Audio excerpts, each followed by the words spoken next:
4 styles of parenting. Authoritarian parents are controlling and demand obedience without considering the child's point of view.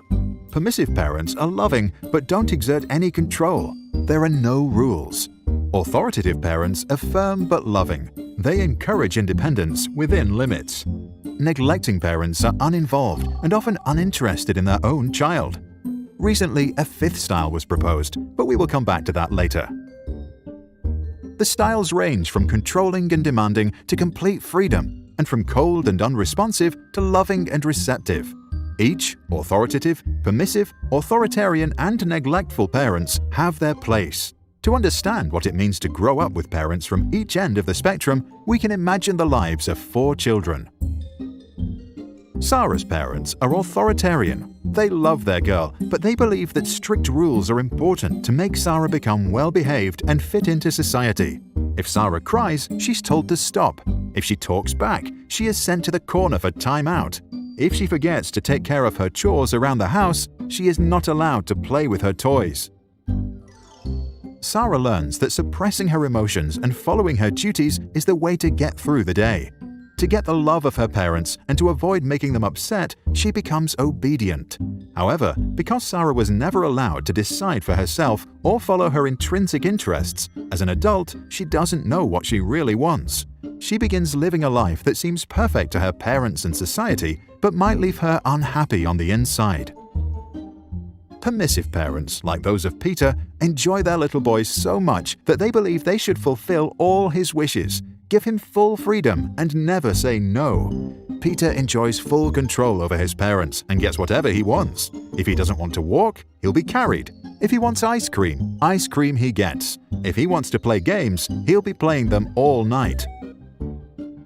Peter grows up completely without borders and does whatever he thinks is right. He never coped with conflict, and he did not learn to control his emotions. The fact that he always got what he wanted made him a bad loser. As he grows older, he often acts inconsiderate and doesn't know his limits. Arthur's authoritative parents respect their child's needs, but believe that kids need freedom within certain limits.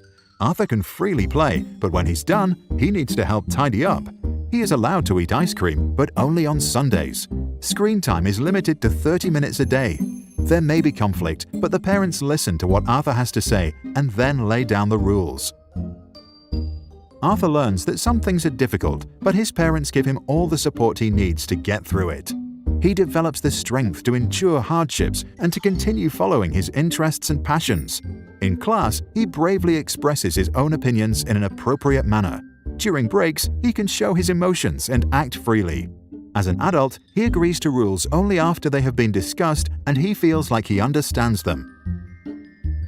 Neglectful parents are usually not present in their children's life.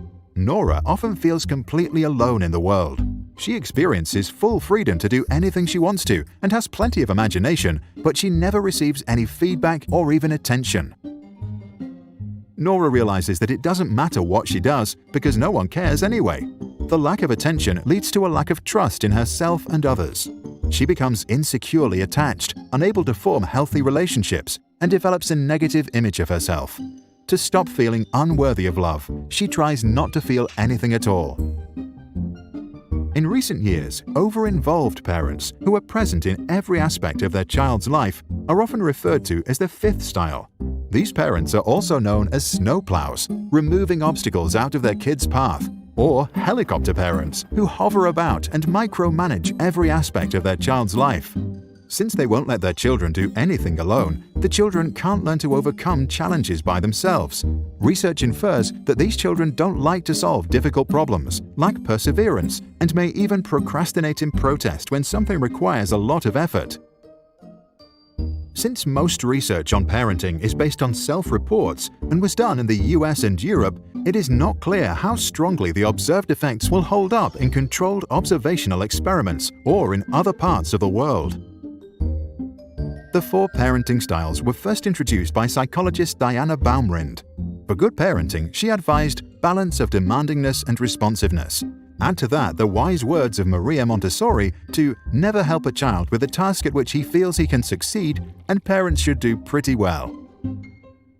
What do you think? Should parents resort to a specific style, or should they decide what's best to do in a given situation, as long as they don't neglect or abuse their child?